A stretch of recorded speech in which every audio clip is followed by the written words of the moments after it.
नमस्कार, मैं हूं श्वेता झा और आप देख रहे हैं आज तक। अटल बिहारी वाजपेयी को मिल सकता है भारत रत्न पुरस्कार। सूत्रों के मुताबिक बीजेपी सांसदों की लगातार मांग के बाद सरकार अटल जी को भारत रत्न देने पर विचार कर रही है। ऐसी अटकलें हैं कि वाजपेयी के जन्मदिन 25 दिसंबर को ही यह ऐलान हो सकता है। मैं मृत्यु से नहीं डरता, अगर डरता हूं तो बदनामी से डरता हूं, लोकापवाद से डरता हूं। हार नहीं मानूंगा, रार नहीं ठानूंगा। मैं छोड़ना चाहता हूं मगर राजनीति मुझे नहीं छोड़ती। काल के कपाल पर लिखता मिटाता हूँ, गीत नया गाता हूँ, गीत नया गाता हूँ। जब वो बोलते थे, जमाना दम साध कर उन्हें सुनने लगता था। उनकी चुटकियों पर हर कोई लाजवाब हो जाता था। सियासत की काली कोठरी में 5 दशक बिताने के बावजूद दामन पर कोई दाग नहीं लगने दिया। जमकर सियासत की, लेकिन सिद्धांतों से कभी समझौता नहीं किया। भारतीय राजनीति का महायोद्धा, लेकिन दिल से एक भावुक कवि। उजियारे में, अंधकार में, कलकछार में, बीच धार में, घोर घड़ा में, भूत प्यार में, क्षणिक जीत में, दीर्घ हार में, जीवन के शत शत आकर्षक अरमानों को दलना होगा, कदम मिलाकर चलना होगा। अटल बिहारी वाजपेयी सबसे जुदा किरदार, सबसे जुदा अंदाज। एनडीए की तरफ से 3 बार प्रधानमंत्री पद की शपथ लेने वाले अटल बिहारी वाजपेयी को सरकार देश के सबसे बड़े सम्मान से नवाजने वाली है। सूत्रों की माने तो वाजपेयी को अगले साल 26 जनवरी को भारत रत्न से सम्मानित किया जा सकता है। सूत्रों का दावा है कि मोदी सरकार अटल बिहारी वाजपेयी को भारत रत्न देने पर विचार कर रही है। ऐसी अटकलें हैं कि 25 दिसंबर को अटल बिहारी वाजपेयी के जन्मदिन पर उन्हें भारत रत्न देने का ऐलान हो सकता है। बताया जाता है कि बीजेपी सांसदों की पिछली 3 बैठकों में सबने एक सुर से वाजपेयी को भारत रत्न देने की मांग उठाई है। बीजेपी के एक सीनियर मंत्री ने इस बात की पुष्टि की है कि पार्टी के सांसद वाजपेयी को भारत रत्न देने की मांग पहले भी उठा चुके हैं और अब जबकि पार्टी की सरकार है, ये हकीकत बन सकती है। अटल बिहारी वाजपेयी को भारत रत्न देने की खबरें 4 महीने पहले अगस्त में भी उड़ी थी। तब ये खबरें सामने आई थी कि वाजपेयी और सुभाष चंद्र बोस को भारत रत्न दिया जा सकता है, लेकिन कुछ दिनों बाद ही इन अटकलों ने दम तोड़ दिया था। अब जबकि अटल बिहारी वाजपेयी का जन्मदिन करीब है और प्रधानमंत्री नरेंद्र मोदी अटल के जन्मदिन को गुड गवर्नेंस डे के रूप में मनाने का ऐलान कर चुके हैं, बीजेपी के पितामह कहलाने वाले पूर्व प्रधानमंत्री को भारत रत्न देने की चर्चा एक बार फिर जोर पकड़ चुकी है। अटल बिहारी वाजपेयी का नाम हमेशा साफ सुथरी राजनीति के लिए याद किया जाएगा। आज जबकि राजनीति का स्तर लगातार गिरता जा रहा है, एक दूसरे पर हमला करने की होड़ मची है। ऐसे में अगर अटल जी को देश के सर्वोच्च सम्मान के लिए चुना जाता है तो ये सिर्फ अटल जी का सम्मान नहीं होगा, बल्कि इससे स्वच्छ राजनीति को नई पहचान मिलेगी। तो मैं ऐसी सत्ता को कीमते से भी छूना पसंद करूंगा। ब्रिजेश पांडे, दिल्ली, आज तक। कुशल राजनेता, प्रखर वक्ता, कवि हृदय व्यक्तित्व, वाजपेयी बीजेपी की सियासत के पितामह कहे जाते हैं। उनका लंबा जीवन विपक्ष की राजनीति में बीता, लेकिन भारत की सियासत में जब बीजेपी का उदय हुआ तो उन्हें 3 बार प्रधानमंत्री पद की शपथ लेने का सौभाग्य भी मिला। 5 साल का कार्यकाल पूरा करने वाले वो अकेले गैर कांग्रेसी पीएम हैं। चीफ मिनिस्टर के लिए मेरा एक ही संदेश है कि वो राजधर्म का पालन करें। राजधर्म। अटल बिहारी वाजपेयी की यही खासियत उन्हें सियासत की भीड़ में सबसे अलग करती है। वो अकेले शख्स हैं जो अपनों की भी आलोचना करने का मादा रखते हैं। जब गुजरात में दंगा हुआ था तो तब के सीएम और अब के पीएम नरेंद्र मोदी के साथ उनका ये बयान काफी चर्चित हुआ था। चीफ मिनिस्टर के लिए मेरा एक ही संदेश है कि वो राजधर्म का पालन करें। राजधर्म। तब से अब तक भारतीय सियासत की तस्वीर काफी बदल चुकी है। अटल के सपनों को साकार करते हुए बीजेपी पहली बार अपने दम पर सत्ता में है। नरेंद्र मोदी प्रधानमंत्री हैं। अटल से राजधर्म सीखने वाले मोदी अब भारत रत्न के रूप में उन्हें गुरु दक्षिणा देने वाले हैं। अटल बिहारी वाजपेयी पहली बार 16 मई 1996 को प्रधानमंत्री बने थे, लेकिन पहला अनुभव बहुत अच्छा नहीं रहा। महज 13 दिन में उनकी सरकार गिर गई। इसके बाद यूनाइटेड फ्रंट की 2 सरकारें आईं और चली गईं। 1998 में देश एक बार फिर चुनाव का सामना कर रहा था। केंद्र में सरकार आने दीजिए और हमें थोड़े दिन काम करने का अवसर दीजिए। जिनके बारे में आज कहा जा रहा है कि वो हमारे खिलाफ हैं, हमसे दूर हैं, वो कल हमारे साथ कंधे से कंधा लगाकर खड़े होंगे। मैं आपको आश्वासन देना चाहता हूं। अटल जी की अगुवाई में बीजेपी का परचम फिर लहराया।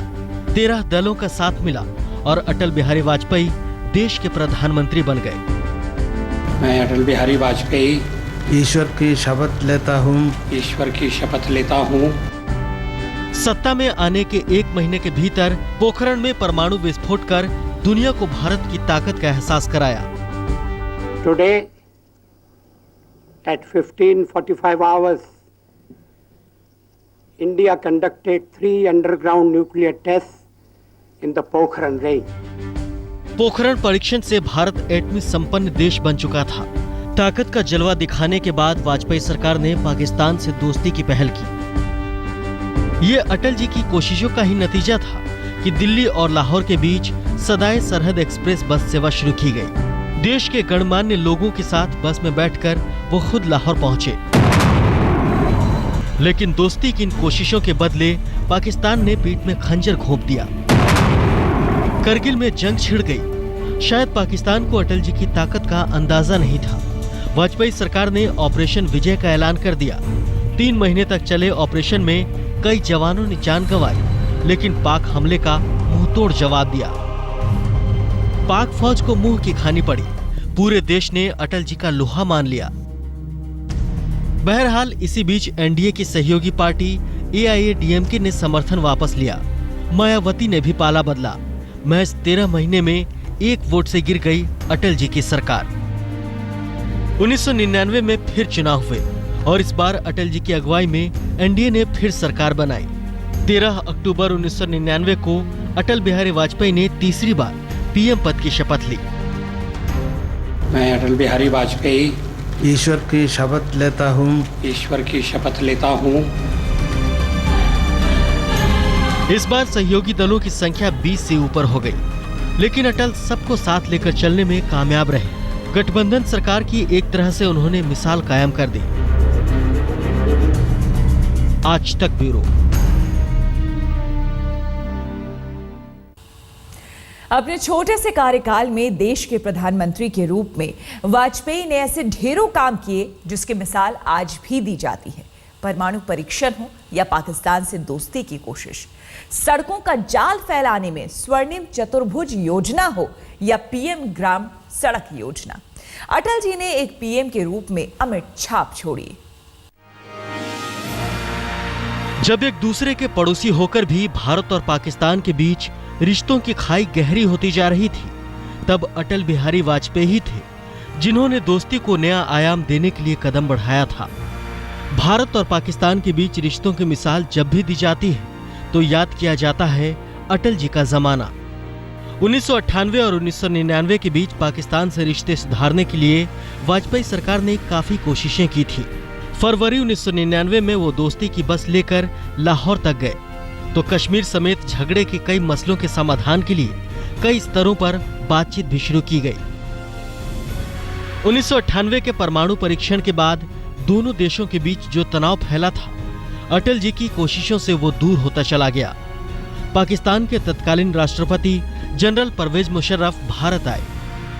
रिश्तों पर जमी बर्फ पिघल रही थी। एक ऐसा वक्त आया जब दोनों देश रिश्तों का ऐतिहासिक अध्याय लिखने के करीब पहुंच गए, लेकिन मुशर्रफ के अड़ने की वजह से अटल जी की कोशिशें कामयाब नहीं हो पाई। बहरहाल विदेश नीति के मोर्चे पर मार्च 2000 में वाजपेयी सरकार को बड़ी कामयाबी मिली जब तत्कालीन अमेरिकी राष्ट्रपति बिल क्लिंटन भारत दौरे पर आए। तब 22 साल बाद कोई अमेरिकी राष्ट्रपति भारत दौरे पर आया था। विदेश नीति के मोर्चे पर वाजपेयी किला फतह कर रहे थे तो विकास के मोर्चे पर भी एक के बाद एक योजनाएं शुरू हो रही थी। उनके शासन में आर्थिक सुधार के कई कदम उठाए गए।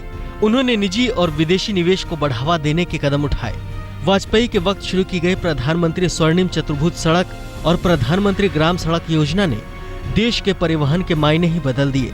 आतंकवाद से लड़ने के लिए पोटा जैसा सख्त कानून भी बनाया।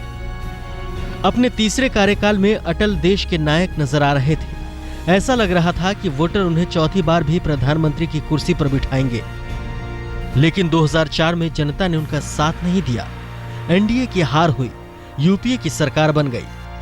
वक्त के साथ अटल जी की सेहत भी खराब होती चली गई। 2 बार उनके घुटने की सर्जरी हो चुकी है। सत्ता के बियाबान में दहाड़ने वाले अटल जी बीमारी की वजह से सार्वजनिक जीवन से दूर हैं। बहरहाल अपने लंबे राजनीतिक जीवन में अटल बिहारी वाजपेयी वो जगह बनाने में कामयाब रहे जहां पहुंचना किसी के लिए बस ख्वाब हो सकता है। आज तक ब्यूरो। 5 दशक से लंबा सियासी करियर, लेकिन दामन पर कोई दाग नहीं। विपक्ष में रहते हुए सरकारों पर जमकर हमला बोला, लेकिन कोई दुश्मन नहीं। अटल बिहारी वाजपेयी की शख्सियत सबसे जुदा है।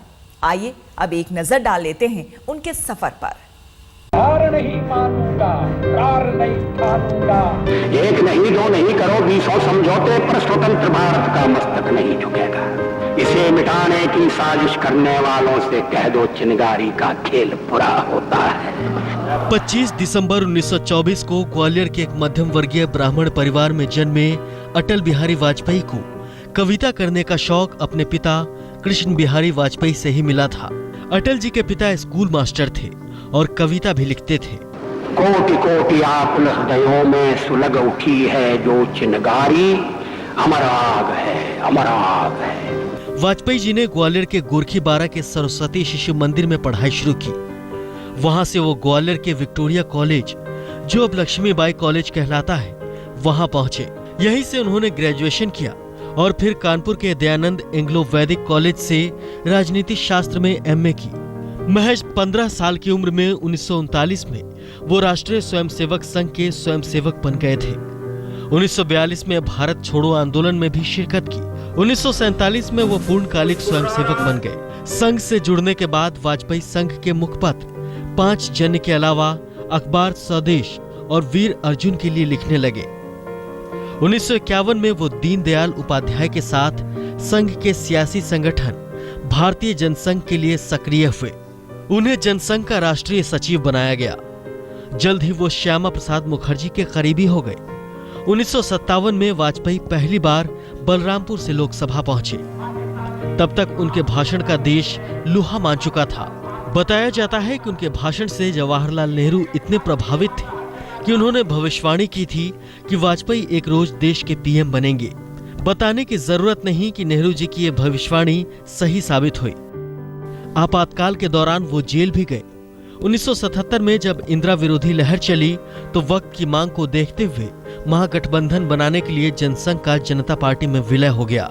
जनता सरकार में वाजपेयी जी विदेश मंत्री बने और पहली बार यूएन में उन्होंने हिंदी में भाषण दिया। कई महत्वपूर्ण घटनाओं के बाद हम यहाँ एकत्र हुए हैं। 1979 में जनता सरकार गिर गई, लेकिन तब तक वाजपेयी अपनी छाप छोड़ चुके थे। 1980 में बीजेपी का गठन हुआ। वाजपेयी पार्टी के पहले अध्यक्ष बने। राजनीतिक उतार चढ़ाव का लंबा वक्त देखते हुए 16 बरस बीत गए और फिर वाजपेयी जी को मिला बीजेपी का पीएम बनने का मौका। पहले 13 दिन, फिर 13 महीने और फिर 5 साल। अटल जी के तीनों कार्यकाल घटनाओं से भरपूर रहे। आज तक ब्यूरो।